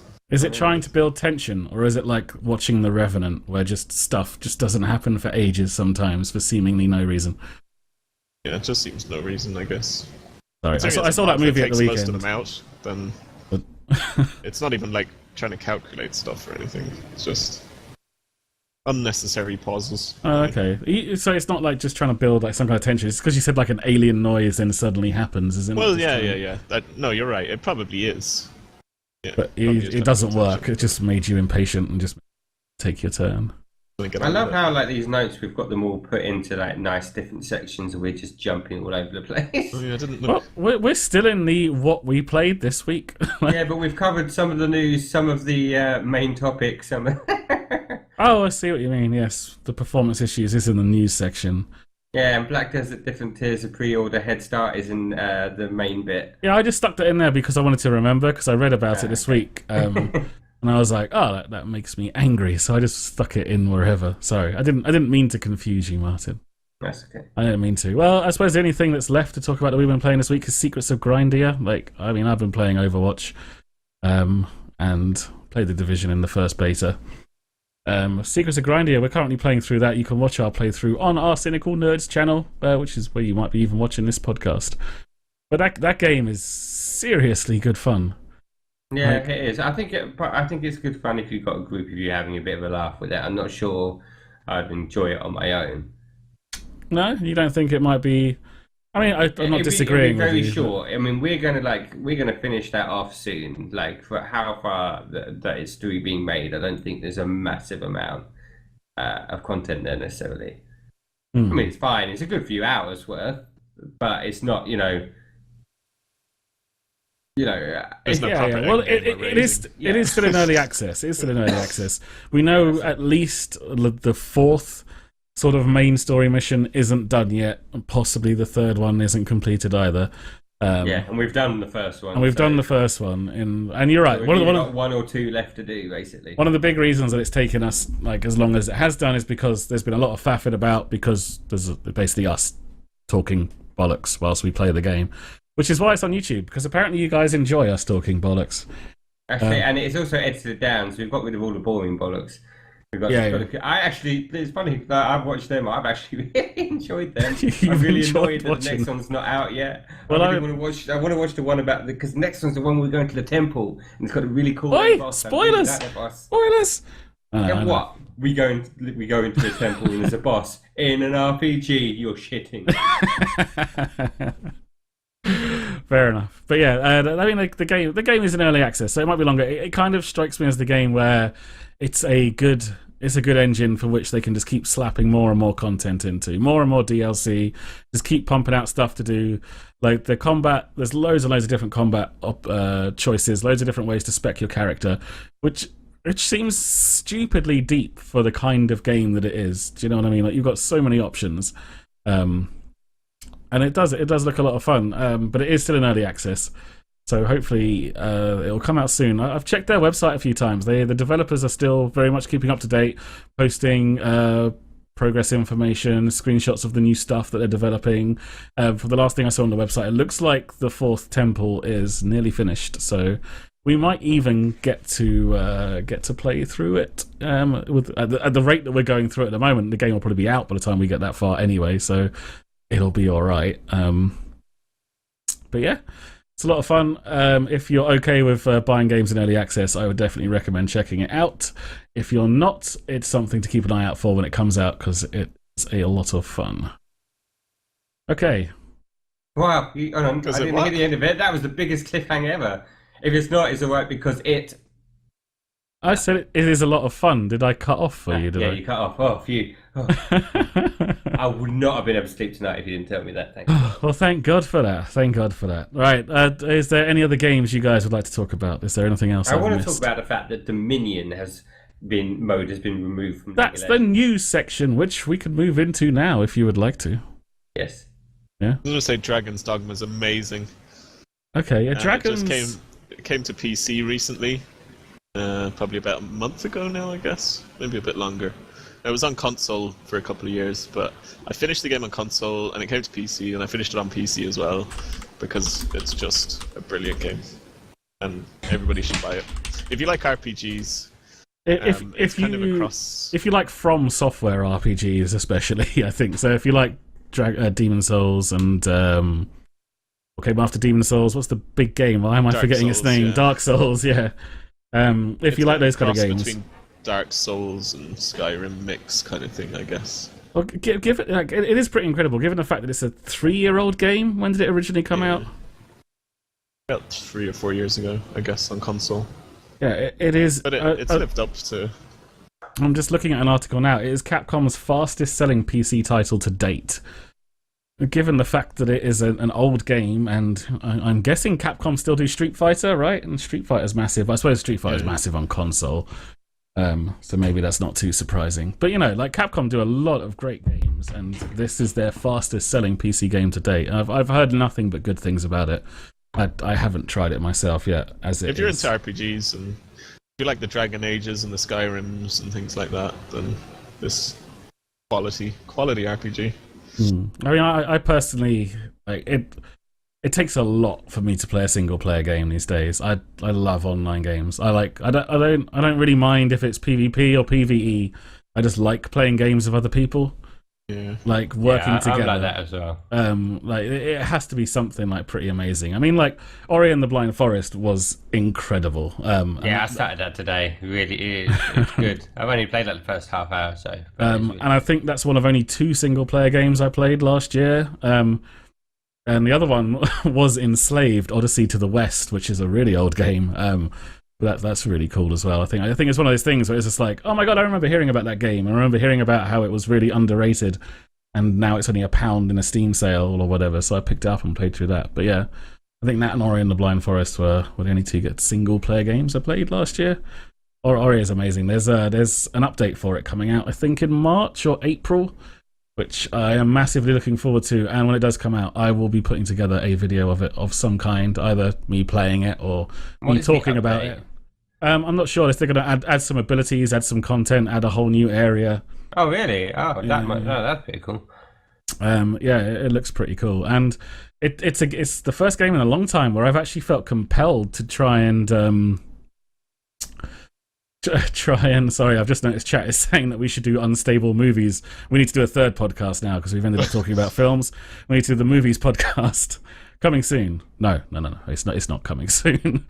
Well, maybe when there's enough time. Well, I went to see Deadpool last night. Oh, sorry, no, it's so good. Don't tell me anything. I haven't seen it yet. I can't wait to see it. I really want to see it. Like it's. I went to see movies like this weekend with my girlfriend, and she's not a big. Our Tell's going to be on Stable Movies, so that's cool as well. Yeah. Oh yeah, cool. Yeah. We'll definitely get Tell on Stable Top Deck Movies. Top decking unstable movies. There we go. Sorted. But yeah, I haven't seen it yet, and I want to see it. Let's get back on track. What was I talking about? Ori and the Blind Forest. That's the first game in a long time that I haven't done it yet, but I have felt compelled to try and redo it with achievements. There's a couple of cool achievements in that. Like it's got a whole unlocking ability system for points. So there's 2 kinds of abilities that you unlock in the game. Ones which are part of your standard progression. I mean, it's a very good kind of Metroidvania style kind of game, and there's abilities that you just unlock naturally as you progress through the game, and then there's abilities that you get to choose to unlock by spending a currency that you accumulate as you play through. There's talent trees, basically. Yeah, exactly. There's a talent tree that you go through, and you kind of find these energy orbs as you go around the map, and you use them to unlock abilities. There's an achievement to complete the game without unlocking any of those talented abilities at all. That sounds kind of fun. Like it's a game that's hard, and it's fun because it's hard. Doing it without the abilities, I think, would be ridiculously hard. But I'd love to try and give it a go. But yeah, I was having trouble just jumping over some of the gaps today. I kept on dying to the water. Not as easy as it looks. You couldn't jump. Did I mention I'm no good at games? Well, I'm looking forward. You recorded some of the footage, and you've uploaded it so that I can possibly edit it into a video. I haven't started uploading it yet. I'm going to start uploading it after this. You should embrace like sometimes it's actually really fun watching people be really terrible at games. I wasn't terrible. Well, that's boring then. If you're just like how was I meant to know that I'm not allowed to go into the water? You can. You either need to practice and get really good, or you just need to be total shit at the game. Yeah, I feel that I have a. I did one bit of it, and I was like really happy with myself. It's like I managed to do it, like avoiding these things that were spinning round, pulling this stone up the hill. I was like, yeah, I did it. And then I just sort of jumped in some water and died, and go all the way back, and I'm like, no! And then I had to do it again. Poor little Martin.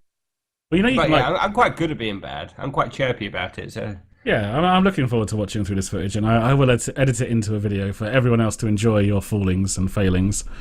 I personally enjoy the it's so sad, the beginning bit, the opening, like, because the opening 10 minutes is you playing like minimal playing, essentially doing the opening story, and it's so sad. You got the big fat man that dies. I called him Max in my audio. Max is in every. I see. Like, games. One of the reasons that I played Ori and the Blind Forest was because I saw Day 9 stream it, or like on YouTube, like it wasn't live. Yeah.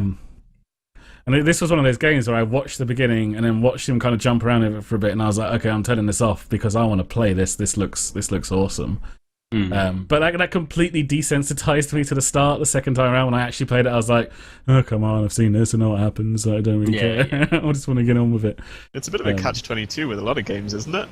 Like, I get that where it's like, I love the idea of just going into a game completely blind and being like blown away with how cool it is, and yet there's no way I'm going to buy a game blind, even like recommended by friends or whatever, unless I've actually seen the game. So then I go look at the game, and then I'm like, no, still not sure. And next thing, like, I've watched a streamer play it for an hour, and then you buy the game, and you kind of just ruin the start of it, or it just ruined the feel of like the uniqueness of it, or the newness of it, really. But there are certain games that, fortunately, the community are very good at being like, look, I'm not going to tell you anything about this game, it's good, and play it. So a good example of that is something that I haven't played yet is oh god, why is the name of it escape me now? Oh, this is really going to bother me. We can't remember names, can't remember game names. I know. Undertale is this legendary game from last year that so many people are like, oh, well, that's my game of 2015. But I know nothing about it except it's an old style looking RPG, which apparently is gonna make me change the way I think about games, and like it's gonna have all these like drastic effects. I know nothing about how the game actually plays at all, because all anybody ever says is, if you want to play it, don't find anything out about it, just play it. And actually, I am quite prepared to buy Undertale. That's not blind, but that's the closest thing I think you can get to blind with a computer game. Also, it also depends how much you're going to be paying for this. Yeah. Are you going to go, I'm just going to blindly buy the €100 bundle so I get to play it 4 days early because I heard it's probably going to be quite good, or are you going to blindly pay for the thing that's like £10, maybe £7 in the Steam sale? Like, I think the Division. If I hadn't watched like 5 or 6 hours of streamers playing it and played it however many hours myself in beta, like, if somebody had just given me the game and I got in blinds, like, the graphics are really cool, the atmosphere is really cool, like, I think the game would have been like really exciting to just play on launch day without having seen it before. Like, that would have been really exciting. I mean, it was pretty exciting playing it the first few hours in beta because it does look amazing. It does. It is a very pretty game. It was just expectations were far too high for me for that game, and I suppose that's probably what's ruined it more than anything. I do own it. I did pre-order it just so I could get in the beta. They don't call me Betamax for nothing, but yeah, we did joke that we're going to have one of the main sections is going to be Max reboxing, because lots of things have unboxing, so we thought Max would rebox all the things he got really excited about, bought, and is never going to play again. I'm quite happy to do that still. I want to have the Betamax section. It's just currently there aren't actually any betas that I'm really excited to be in. The Division's already. How is this even possible? I know. Get on the Black Desert hype train. It won't be more videos you can watch to hype you. It won't be a weekly event, but it will be it will be something we do from time to time for sure. All right, let's get ourselves into the news before we end up just talking about games forever. Which I could quite happily do, but I know you guys are going to want to get to bed quite soon. It's getting really late. Yeah, I mean, I'm going to work in. I've got to get up in 5.5 hours. All right, so let's get ourselves into the news, and maybe we'll wrap it up there. We'll save our discussion about MMOs for next week, as I know Rupert, who will normally be joining us, has got some interesting things to say about the subject. That's what I was thinking as well. We'll leave like the big meaty topic we're going to talk about when Rupert's here, because he's the one that's going to be tearing you limb from limb. Actually, this is something. I love it. Rupert and Max going at each other. It's like, this is something that we actually see eye to eye on. I feel it'll be me and him versus you. And no, that's not fair. I hate it when I win the 2-on-1s. I hate it. It's not fair. Maybe Joe will go on your team as well. Yeah, well, even it up. Three versus me. Yeah, I'm not sure where Joe's going to sit on this. But yeah, Rupert's now in chat saying we're hyping it up too much and it will never live up to the expectations. But I don't believe that's true because I know the conversations that we have go on for a long time and they are very interesting. So yeah, be sure to tune in next week to listen to us talk about the quote-unquote death of MMOs. All right. So the news this week, what have we got first on this list? The first on the list is no Assassin's Creed this year, which this isn't new news, right? What compelled you to put this in? Well, it was written there in brackets, and since we're not going to talk about the other point, I don't think it's really worth it. Oh, okay. So, no Assassin's Creed this year, guys. Okay. Oh, I understand now. All right. Okay. Fair enough. So yeah, there's going to be no Assassin's Creed this year. It's been the first time in a long time, but yeah, it's something for another time. All right, fair enough. All this other stuff for another time. Does anybody play Assassin's Creed here? No. Oh. No. Martin's deleted it from the show notes. It is gone. That never happened. It was never there. It is done. Okay. All right. Some cool news. The HTC Vive, has been announced, and it is enough money. No, it's bear money. It says it there. Well, see, bear money needs to come with a translation for... Yeah, bear money is twigs and berries, because that's what they use as a form of currency in the forest. Right, twigs and berries. Bear money means much. Bear is I think, specifically London colloquialism for a lot. So that's why it says on the show notes, HTC Vive costs bear money. $800 was what I saw when I looked this up. Is that right? Yeah. And you get the headset and you get the cool thing. They were saying that this is also this $800 before you worry about shipping or taxes or anything like that may get. So it may actually go up to like $900 or so. It's probably going to cost more, or it almost definitely is going to cost equal to, or probably $100 or so more than the Oculus Rift. Although it does come with more kit than the Oculus Rift. Well, the Oculus Rift is what, $500? I know it's £500. Pounds is about $700. No, like it's not. It's not like that. It's one of the controllers. Yeah, it does. From what I saw, this comes with the hand thingy majiggies and the head thingy majiggy. The head thingamajiggy. The glasses. The headset. The headset. But yeah.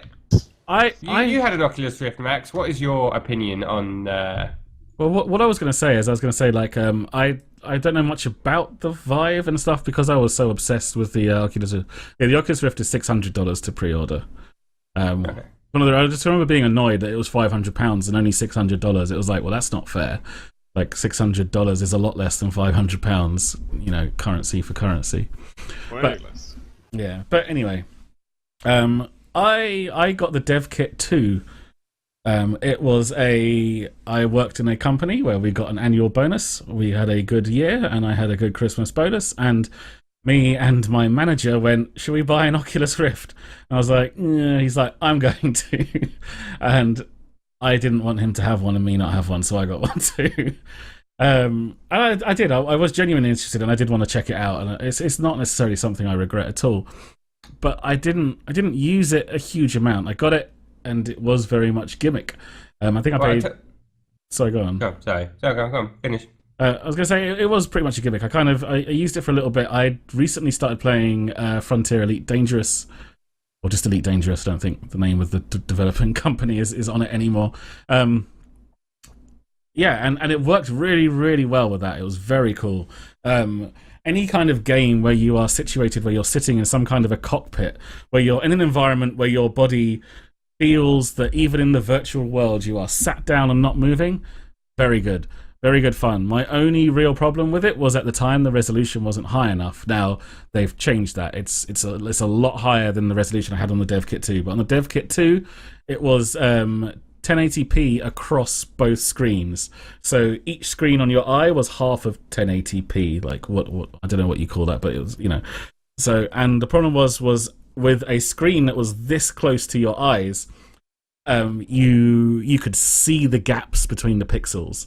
And for something that is supposed to be creating total immersion, something like that really takes you out of it. Now, I could see the potential, and I was still very excited about VR, but I didn't use the headset very much because not only that, I tried it with things like first-person shooters or anything where you are not seated in any kind of a cockpit, where your body's not expecting you in the virtual world to be sitting still. Like when you're moving around, and prime example, like a first-person shooter, it makes you feel incredibly motion sick. I mean, me especially, ever since I've been a kid, I still, even as a grown-up, really struggle to be in a car and look at my phone. Like, if I'm sitting in the passenger seat of a car and someone's like, oh, could you open up the sat-nav and tell me how to get here? I'm kind of like, yeah, I will, because you're driving and I'm sitting here doing nothing, but it will... I will, because I want to get there, but I may vomit in your lap. But, yeah, it does make me feel ill, and, when we get there, I'll need to get out and take some deep breaths and sort myself out a little bit. But the Rift kind of generates that feeling on its own just by playing a first-person game, and it's really true, quite horrible. actually, because when we came back from Kieran's that time, you were going on about that, weren't you? You were saying that you the motion sickness thing that you get in the car, looking at your phone, you have to get down, have a little lie down. I had to get a few pork pies under your nose, smelling salts, get you back to ate the pork pies, back in the car, off we go. No problem. Yeah. Sorted. It's a lot of fun. Sure. Actually, Octasco, we tried to set up the DK2 for Keep Talking and Nobody Explodes.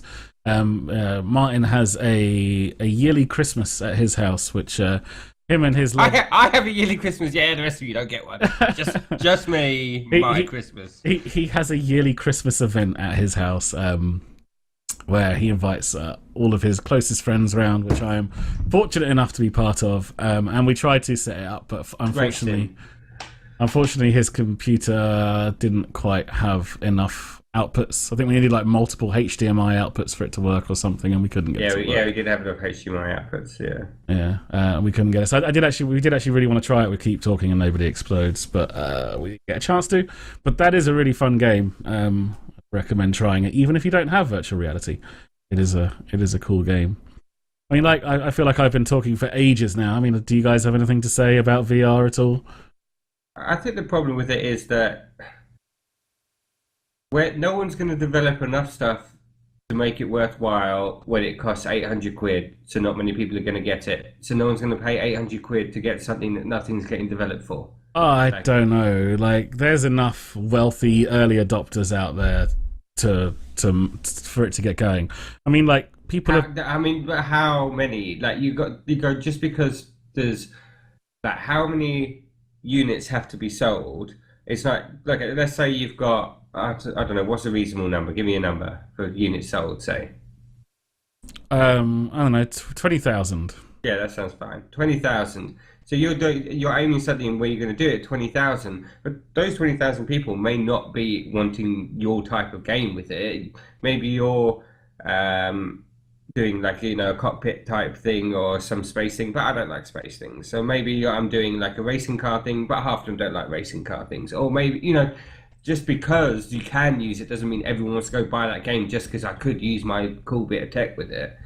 Yeah, but what a lot of people are doing is they're releasing games anyway, and then they're putting in support for it. So, the Rift, for example, comes with a copy of Eve Valkyrie, which is a game they've been developing anyway, and it comes with Rift support. Elite Dangerous, you don't need the Rift to play it. It makes it an incredible experience. Just to be able to one of the big things about space combat games is, or I suppose any kind of flying combat games, is something. It's not like you have a level playing field. You've got this whole 360-degree thing around you, and sometimes something flies past your shoulder, and you've got to do that. When you've got the Rift on, you just do that, and it's great, and you see them, and you can see where they're coming in. Whereas when you play the game without that, like you might have looking on your so you might like play with a joystick setup, but then you have it set up so your mouse is look, so you can look around, and it does work, and it's fine. The game plays well, and it's fun, and it works, and you can get good at it like that. But there's still something incredible about just going like, whoop, I see you. Yeah, so it's not necessarily that people are developing stuff like only for VR. There will certainly be some stuff that goes ahead with it, just for the release and things like that. But people have been, developing ideas to integrate VR into what they're already doing. So it doesn't necessarily need to have people that are doing stuff only for VR. And there is some really cool stuff that some people are doing. I mean, I get your point, but there's people are trying to work on like 360-degree movies. So a movie where like you look around. So one of the things that I did was I don't want to look around. I want to sit there. Yeah. I'm not going to do that when I'm lying on my sofa. Yeah. I mean, it might just be gimmicky, but it was just this thing where you put the headset on and you're inside a movie and you're looking around, and it was just like people kind of walking around, and it was filmed with one of these new 360-degree cameras, and you could kind of look around it, and it was quite cool. But I don't know what the applications are for movies. Like I even find 3D films are not that great because generally you have a focus point in a film, and that focus point is specifically created by the director so that you're looking exactly where the director wants you to look, so he can tell you the story that he wants to tell you, or she wants to tell you how they want to tell you it. Are you going to pull tail into the call if we're going to go back to understanding movies? No. But it's, this is talking about VR in general, and the idea that I don't think there are much applications within the film in that way, because you generally, when you're telling a story, you want to point someone in the right direction, and I find that with films that are filmed in 3D, which there aren't many done anymore, even those films find it difficult to make you look in the right place. So doing it at 360 degrees sounds crazy.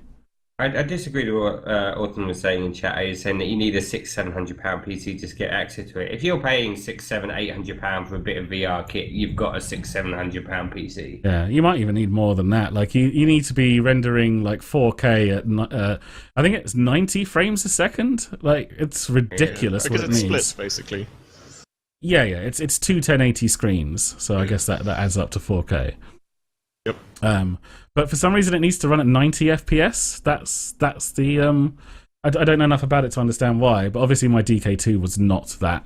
But yeah, for some reason it needs to be running at 90 FPS in order to give the proper experience. I know with the old 3D that was because it was like one half rendering for half the frames and the other half rendering for the other.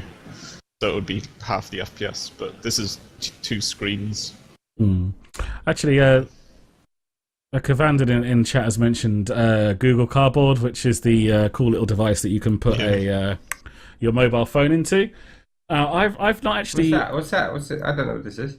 Google Cardboard, and you'll see what it is. It's a thing. It's a thing that you get an app for your phone and you put it into this cardboard device, which then splits your screen into two, and it's right in front of your face. And because there's a lot of screens, mobile. Google Cardboard is just some woman holding a phone with a bit of cardboard wrapped around it. Yeah, that says Google on it. Yeah, that's it. That's all it is, and it's an app as well. So we're buying cardboard from Google now. Yeah, we are now buying cardboard. It better be at least 20 quid, or I'm not getting it. I'll get the Apple version of it. I'll get the Apple version, whatever. But yeah, and oh no, we've lost him. It's like my children have built a pair of binoculars out of a fucking cereal packet. Like, that's it. Yeah, I mean, and then some guy from Google went in. Oh, that's ingenious. Let's charge 50 quid for it, and everyone's like, yeah. Oh, sorry, continue. I'm sure there's more to it than that. Oh yeah. It's an app that then splits your screen into two screens, and then you get to watch things in 3D. And supposedly it's very good. Like it'll create a cinema. Apparently, one of the best experiences on it is that it will make you feel like even though you're watching your little screen, you're actually sat in a cinema watching a big screen. And apparently does it quite well. And so you have the same so you put your headphones in.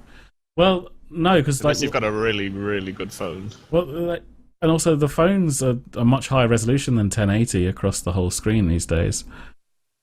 I mean, I know mine is much higher than 1080. I'm not sure what resolution it is, but I know it's higher. But I haven't tried it myself. I don't know. So all I know is what I've heard. But yeah, I don't know. Have you guys got anything else to say about VR? I'm never that interested in gimmicky stuff. I'm super excited to see. Like, I really want to play things like MMOs. Like Black Desert would be incredible in 3D. The graphics are so cool. The atmosphere is amazing. Walking through a forest is incredible. I want to play Star Wars. I want to dual wield lightsabers in 3D. Like, I want to play GTA 5 in 3D. But at the moment, the games are like, when I watch somebody else play it, it's like, yeah, that's a cool idea, and wow, the 3D is kind of cool, but obviously I wouldn't spend that amount of money on it. And also, I'd get incredibly bored of those games after 30 minutes. So it just wouldn't be worth it. I'll tell you my most exciting virtual reality experience I ever had. It's one of your dreams. No, this is real. This is this happened. I was at the Science Museum in London around 1994. They had a little virtual reality thing where you got to drive the train through the Channel Tunnel that had just opened. Oh my god, I did that as well. Did you? Yeah. The guy was going to. I couldn't. I was like, I was just all over the place. I didn't know what to do. I was just looking around at the walls on the side. Could have like a little lever that slow down, you're going to crash. It's like, keep going, faster! Slam into the bench! The big issue is that, like, if you think of technologies, like, you get bigger monitors and higher res and better graphics cards, but most of the time you spend in front of the PC, even when you're playing games, at least for me, and I assume that's similar for a lot of people, is like, I'm watching a stream on one, or I'm browsing on one, and I'm playing on the other, and I want to alt-tab, and there's interruptions a lot of the time, and, like, just being able to have a headset on and just play a game, it's not really something that I'd really invest in terms of how my setup is, I guess. Yeah, like, it would have to be a huge incentive to do that. The whole point of the headset, though, is absolute immersion. It's when you're looking for that immersive experience. It's not, you're not going to use it to play the kind of game where you want to be tabbing out. I mean, I never did it because I'm a scared little girl, but one of the best experiences on the DK2 around the time when I had it was Alien Isolation. When I was looking anything up about the DK2 around the time, everyone was like saying you must play Alien Isolation, and it is honestly something I did want to try, but actually just didn't get around to. Yeah. Like, the thought of it terrified me, but that is the point. And that's the kind of game that you want to be playing on it, is the kind of game where you're turning all the lights off, you're having no other distractions, you're not on Facebook, it's not like leveling a character in MMO, you know, you're looking for that individual experience. Do you know what I mean? Yeah, I know what you mean. But like, in terms of like a long-term investment, like, think about it in terms of you have it with some MMO and it's incredible, but like a few days go by and you're like, you just don't put it on. You're just like, oh, I can't be bothered. Do you know what I mean? I'm just going to play the game normally.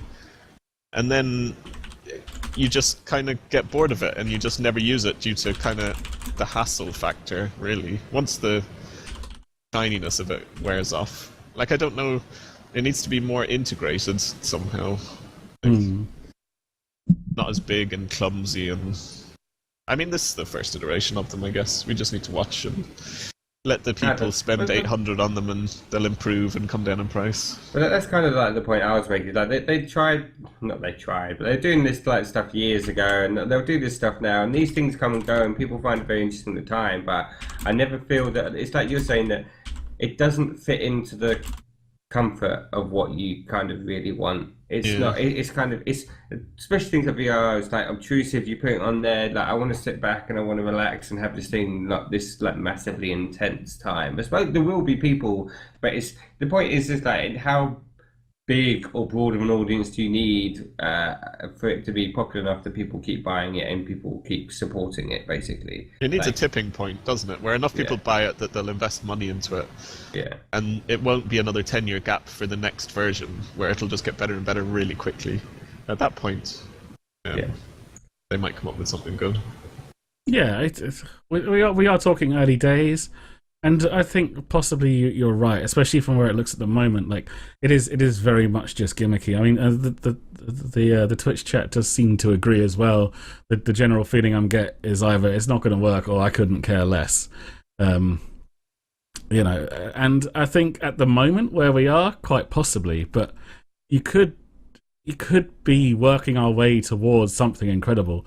This could be the pivotal turning point that somehow leads towards the Star Trek style Hollow Suite, where your game is something that appears around you and that you properly interact with. We'll all have to get a lot fitter. So everyone who doubted me at the beginning of the show, where I said Max starts on a hype train and he really gets going, you just heard him comparing the virtual reality to a Hollow Suite on Star Trek. So this is where Max goes. It just explodes out of nowhere. It's amazing.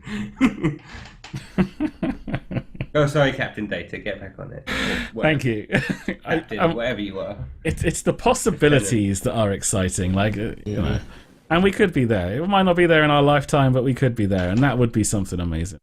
And if it is in our lifetime, then I hope I don't have too bad arthritis to be able to enjoy it, because that would be very cool. Right, I think that is all the time we have for this week.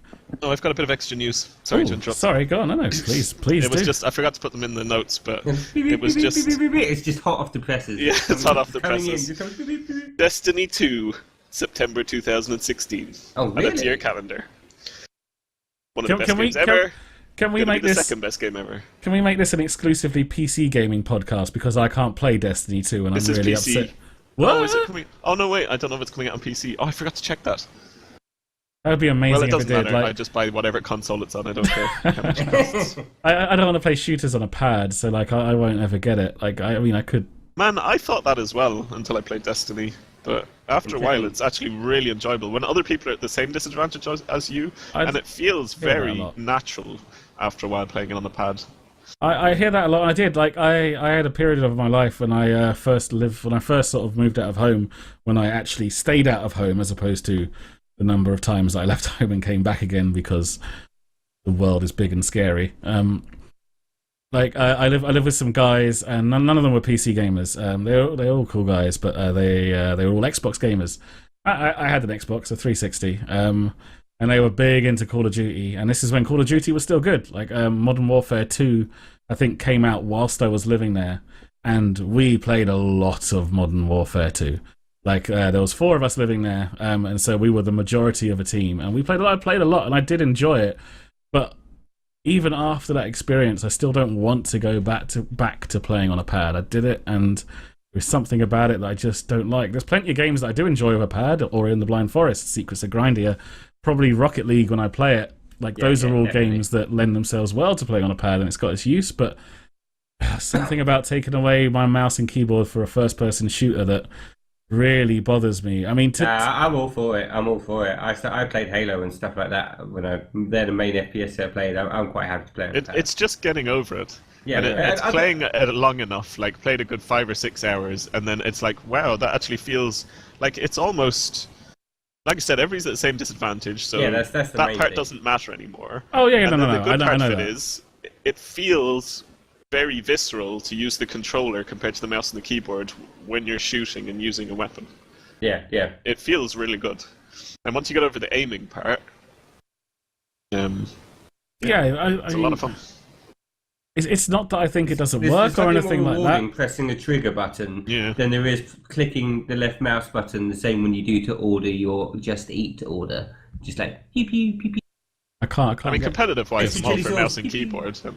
Most of my games I play on PC. I love them, but it's just I had that same issue with console FPSs and didn't play a lot of console FPSs because of that. Until Destiny, I was like, fine, I'll give it a try, and then I got into the PvP and got over that. So. I mean, Yeah, I mean, at the moment in my current situation, I can't afford to lay out 300, £400 for a console just to play a game. Maybe by December. Is that when you said December 2016? No, it's September 2016. September. Maybe. Oh wow, Max, you can get me one for my birthday. Yay! Maybe by then, when I'll be rolling in all the YouTube revenue that will be so easily generated. Yeah. Or I would have gone back to work and I'll have an actual proper job and it'll be no problem and I'll just buy one. But yeah, that one. Yeah, that one. Probably that one, yeah. So other news. Oh, there's more. There's more. Have you got a notepad? And I'm just doing this because it's like my favourite games ever. Right? Joe, do you have a notepad on your lap? I do. It's like, there's a Google Docs. You know what Google Docs are? Hey, there is something to be said for a proper notepad. I even have one. That's true. It helps me. It's good for jotting stuff down. Helps me remember when I actually write something out for some reason with a pen. Yeah, it's a process. I definitely agree with that. Dark Souls 3 is 12th of April. Oh, okay. I think it's coming out a bit earlier in Japan, a month earlier or something. Yeah, I've heard that. But one of my favourite games ever. So, super hyped for that. And then finally, for something much sooner, is Far Cry Primal. Is out on consoles on the 23rd of this month and PC on the 1st of March. I don't know if either of you have looked at that at all. Sorry, Far Cry I don't know that much Primal. about it. I've watched somebody streaming it and it looked kind of interesting, but I don't know much about it. I have watched some things about it. It looks interesting. I've watched the opening scripted scene. I think Jesse Cox. I want to say Jesse Cox. Jesse Cox was given early access in order to together some stuff on YouTube for them. And yeah, it looks cool. It is a far away from Far Cry games of the past. The only thing is I think there's still some kind of equivalent of radio towers in it, so it is definitely still a Far Cry game from what I understand. But it does still look very interesting. Very, very interesting. I'm going to take a bit more of a look at it and see. Yeah, I'll have a look more. It's kind of going to conflict with my Black Desert binge. Well, so it might not be something that I'll pick up straight away. See if you can squeeze some time in, and we can talk about it a little bit next week. We'll have a little bit of a look at Far Cry. Oh, in the Black Desert episode? Okay. The Black Desert episode, yes. Tune in next week for the Black Desert episode of Game Genie. No, I guess that'll be the week after next, actually, because I only get the slightly pre head start rather than the mega head start.